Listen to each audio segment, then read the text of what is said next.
Hello दोस्तों, सभी को राधे राधे, जय श्री कृष्णा। आज मैं जा रहा हूँ मांदाबाद के पास एक छोटा सा गांव है, नाम उसका पता नहीं है मुझे। तो वहाँ पे भागवत बैठी है अर्जुन शास्त्री की, जो नवादा के रहने वाले हैं अर्जुन शास्त्री, उन्हीं की भागवत बैठी है मांदाबाद में। मांदाबाद के पास कोई छोटा सा गांव है, उसी गांव में बैठी है भागवत अर्जुन शास्त्री की। तो मैं वहाँ पे जा रहा हूँ कैमरा लगाने के लिए। तो अर्जुन शास्त्री ने बहुत पहले से ही मेरे पास फ़ोन किया था। मैं आज जा रहा हूँ, 2 दिन व्यतीत करेंगे वहाँ पे, मिलता हूँ अर्जुन शास्त्री से और मैं निकल रहा हूँ अभी मांदाबाद।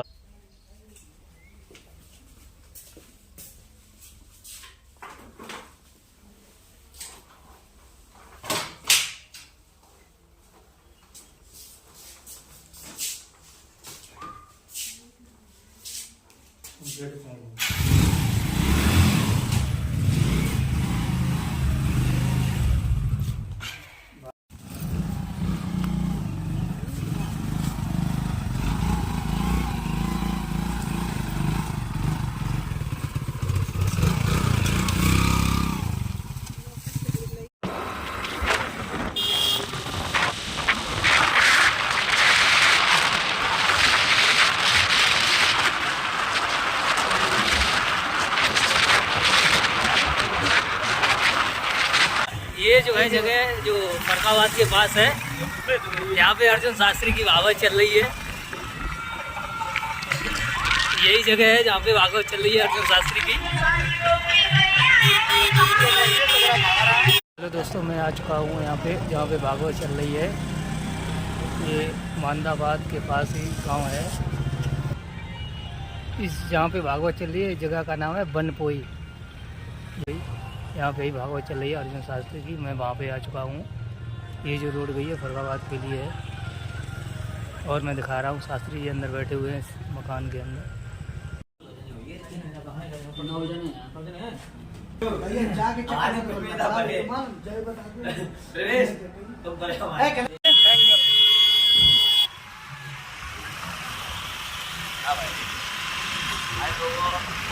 नमस्कार दोस्तों,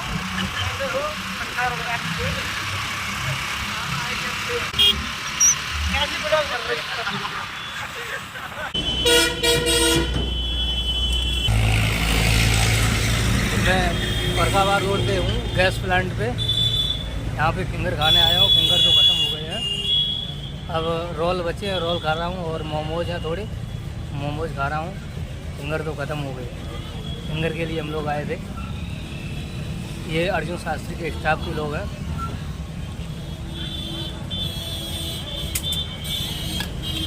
ये लाल वादक हैं। क्या नाम है आपका, बताना? सत्यम तूफानी भाई। सत्यम तूफानी है ये भाई। और ये चिमटा वादक है। क्या नाम है आपका? कन्हैया यादव। कन्हैया यादव चिमटा मास्टर हैं, बहुत सुंदर चिमटा बजाते हैं यार। और ये हैं अर्जुन शास्त्री के छोटे भाई। क्या नाम है? अतुल यादव है ये हमेशा अर्जुन शास्त्री के साथ ही रहते हैं। और ये भाई स्टूडियो वाले जो कैमरा चला रहे हैं। हेलो दोस्तों, मैं आ चुका हूँ बनपोई गांव में, जो मांदाबाद से 5 किलोमीटर आगे है।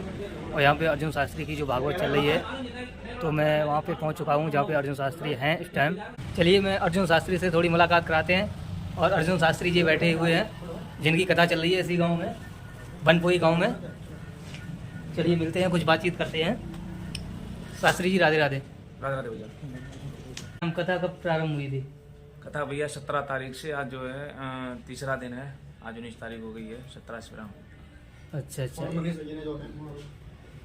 ये बताइए शास्त्री जी, बोलिए कि जो शाम को क्या मैटर था, आप लोग थोड़ा हंस रहे थे, वो थोड़ा मैटर बता दीजिए।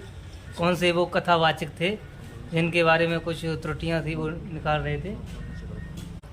ऐसा है, कई ऐसे कथावाचक हैं। खैर हम इतने बड़े कथावाचक नहीं हैं, हम अपनी तारीफ नहीं कर रहे हैं, लेकिन हमारे कहने का मतलब ये सुनील भाई कि कोई भी अगर वक्ता कथा कहता है तो कम से कम इतना तो उसे मालूम होना चाहिए, कम से कम गद तो उसकी स्पष्ट हो और व्याकरण का शुद्ध होना चाहिए। हम मानते हैं कि पुराने ज़माने में संस्कृत पढ़ाई जाती थी, शुद्ध व्याकरण पढ़ाई जाती थी, तो भाषा शुद्ध होती थी। लेकिन चलो कोई बात नहीं, अब कथावाचक हैं, अब तो घर घर में कथा, जैसे गेहूँ बोया जाता है खेतों में, तो इस तरीके के कथावाचक भी बोए हुए हैं, उनमें से हम भी कैटेगरी में आते हैं।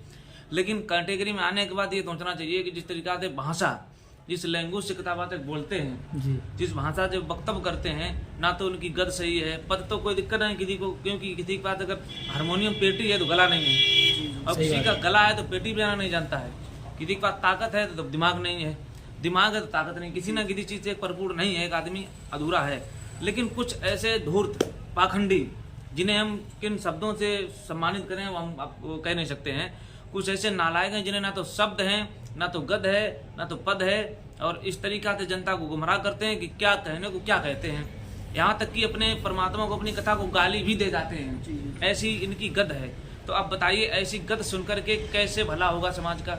अच्छा, जनता भी इतनी मूर्ख है, वो ये नहीं सोचती कि वक्ता बैठा हुआ तो कह क्या रहा है, कम से कम ये सोचना चाहिए कि वक्ता क्या कह रहा है। तो ऐसे कथावाचकों के लिए हमारा भैया सबसे पहले अपना अध्ययन कर लें, अपनी गद सुधार लें, अपनी व्याकरण शुद्ध कर लें, अपनी संस्कृत अच्छी कर लें, उसके बाद में फिर पन्हा कथा कहें। अगर उन कथावाचकों को टोकता भी है तो कहते हैं अरे वो तो हम कर रहे हैं, ये कैसे कर सकते हैं भाई सनातन की बात। तो मैं ये पूछना चाहते हैं, जो शाम को जो मैटर चल रहा था वो हम झुके हैं, वो कन्हैया जी के बारे में, वो क्या मैटर था, वो एक बार थोड़ा हमारे दर्शकों को बता दीजिए। देखिए, ऐसा है, कोई कथावाचक हैं, वो लड़कों ने वीडियो दिखाई, हम जानते नहीं कहाँ के हैं, नाम तो नहीं लेते। हाँ, नाम तो अब जानते भी नहीं थे, नाम भी है तो क्या लेके करें। वो कथावाचक कह रहे थे जैसे एक कंस वध के समय कथा आती है, एक लाइन आती है जो भाई कि हम झुके तो इस कदर झुके जैसे भेड़ी झुक जाती है, उभरे तो ऐसे उभरे जैसे ज्वाला उभराती है। तो एक वो महान भाव मान भाव हैं, तो वो कह रहे थे कि हम झुकें, और फिर एक बार कहा हम झुकें तो इस कदर झुकें जैसे ज्वाला उब जाती है। अब उन्हें ये कहना चाहिए कि भेड़ी झुक जाती है, वो कह रहे ज्वाला उब जाती है। चलो कोई बात नहीं, यहाँ तो हम लोगों चलो गलतियाँ हो जाती हैं। अब फिर उन्होंने गद में बोला कि जिस समय भगवान कन्हैया ने कहा पीलवान से, फीलवान जी का पीलवान कह रहे हैं, एक कहा पीलवान से कि हम झुके तो ऐसे झुके जैसे भेड़ी झुक जाता है। आप बताइए, भेड़ी झुक जाती है कि भेड़ी झुक जाता है, भेड़ी नर है कि मादा है। तो कुल कहने का मतलब ये है कि ऐसे वर्ड यूज करते हैं जिन्हें वर्ड का कोई कन्फर्म, द्वापुर में कृष्ण का हिंदी नहीं मालूम। एक हम गाना सुन रहे थे कथावाचक का, वो कह रहे थे कि द्वापुर में श्री राम पधारे, द्वापुर में श्री राम पधारे, और शेष नाग की सैयापति मेरी रखो, लाज मेरी रखो। हाँ, दूसरी कड़ी, हाँ दूसरी कड़ी गा रहे, उसमें कह रहे कि द्वापुर में श्री कृष्ण पधारे। तीसरी कड़ी वो कह रहे थे द्वापुर में रोम में कृष्ण पधारे, वो भी द्वापर में पधारे, उनकी विशेषणा की सैया। रोम रोम में श्री कृष्ण पधारे, और रोम रोम में पधारे हैं कि प्रकट हुए हैं, रोम रोम बसते हैं, रोम रोम में श्री राम भई हैं, बसते हैं आत्म व्योम में श्री राम भई हैं। लेकिन वो कह रहे थे कि रोम रोम में श्री कृष्ण पधारे, उनकी विशेषणा की सैया, यानी कि तीनों देवताओं की विशेषणा की सैया। तो हमारा मतलब है कि कथा है, भजन है, कीर्तन है, दोहा है, चौपाई है, उनको ऐसा स्पष्टीकरण समझाएं कि लगे कि हाँ आप कह रहे हो। जब आप इतनी गलतियां करते हो, स्वयं अगर कोई टोकता है, कोई बताता है तो आक्षेप लगाते हो कि हमें कोई परेशान कर रहा है, कोई टोकता है, तो हम उस कथावाचकों से निवेदन करेंगे सबसे पहले अपनी गत को स्पष्ट करें। हम ये नहीं करें कि ज्ञानवान तो कोई नहीं, परिपूर्ण कोई नहीं है, यहाँ तो सब अपूर्ण है, परिपूर्ण तो केवल ब्रह्म एक परमात्मा है।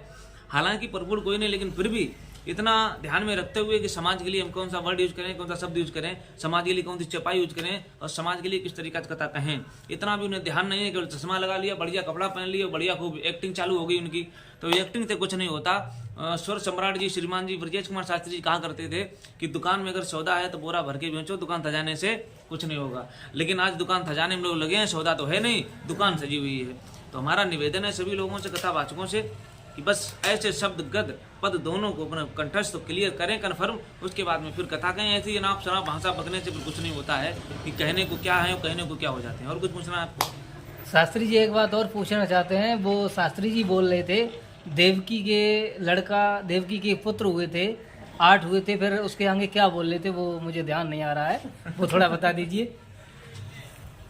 देखिए, अब हम बात नहीं करना चाहते हैं ज़्यादा, क्योंकि फायदा भी नहीं है उल्लुओं को समझाना। उल्लू को दिन में न दिखे तो फिर दिन का क्या दोष है, आप समझो। उल्लू को दिन में न दिखे तो दिन का क्या दोष है। तो अब वो बात यहाँ थी कि वो कह रहे थे महानुभाव सज्जन की देवकी के 8 पुत्र हुए, 8 मर गए। और बाद में कहा देवकी का 8वां 5वां 6वां पहला हो गया। भाई समझ में नहीं आ रहा, 8 मर गए, फिर 5वां 6वां पहला हो गया, दूसरा हो गया। तो इस तरीका तनाव शनाब बकने वाले हैं। हम तो ये समझते हैं कि कथा करवाने वाले भी ऐसे भूल भुलैया भूले, उन्हें यही नहीं मालूम, वो सुन तो रहे हैं परीक्षित बने, एक पति बने, कम से कम ये तो देखो आप आपके देहजा में, आपके दिमाग में क्या घुस रहा है।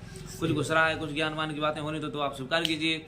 अब उल्टा सीधा बक रहे हैं, कहीं का ईट कहीं का रोरा, भानुमति ने कुलवा जोड़ा, तो वो हाल हो रहा है। तो फिर ऐसे कुलवा जोड़ने तो नमस्कार है, सलाम करो सभी को, और कहो भैया अपने घर जाओ, काय कोई फालतू में रोटी तोड़ रहे हो। हालांकि हमारा सभी कथाबाजों के लिए नहीं है, सभी कथाबाज बड़े सम्मानीय, बड़े पदाधिकारी हैं, अच्छे हैं, उच्च विद्वान हैं कोटि के, लेकिन कुछ ऐसे उल्लू हैं जो केवल बस अपने उल्लूपना जिला करते हैं और ना कोई मतलब नहीं है। रोटी खाई आराम, तो रोटी तो हम भी खाते हैं, हम भी नालायक हैं, ये दास भी नालायक है, सबकी सेवा ही करता है, ज़्यादा बड़ा नहीं। लेकिन कुछ ऐसे तत्व, कुछ ऐसे अराजकता वाली वीडियो आ जाती हैं जिससे मन थोड़ा विचलित हो जाता है कि लोग क्या कह रहे हैं। तो सुनता हूँ बड़ा, आज शाम को कथाबाजा की वीडियो देखी थी, तो नाम तो नहीं लेंगे, तो आज हंसते हंसते जब हमने खाना खाया तो पेट तो बिल्कुल खाना ऊपर निकलने वाला था, इतने हंसे। तुमने चलो कोई दिक्कत नहीं, तो बस इसलिए हम अवगत कराना चाहते हैं सभी लोगों से, कथा कहिए, जितने भी नौजवान हैं गद पद दोनों स्पष्ट कीजिए। और हाँ, एक बात और है, ज़्यादा अश्लीलता भरी, ज़्यादा ये नौटंकी वाले गीत, ये सजना बलमा रतियाँ तमाशा माशा, इसको जो बचा करके और श्रीमद् भागवत कथा का रसा चौगन कराइए, अन्यथा आप रहते तो समाज में कल्याण नहीं होगा। आप समाज को रिझा तो लोगे, लेकिन समाज के अंदर आपके दिल में जगह नहीं, आप समाज के दिल में नहीं रह पाओगे। रिझाने की बात अलग है, रिझाने के लिए तो बेसियाँ रिझा लेती हैं, थोड़ा कमर मटका देती हैं, लेकिन हमें कमर नहीं मटकानी है, हमें अपना दिल मटकाना, हमें सनातन धर्म का जो झंडा है वो मटकाना है। इसलिए सभी लोगों को राधे राधे, जय हिंद, जय भारत माता की, जय सनातन धर्म।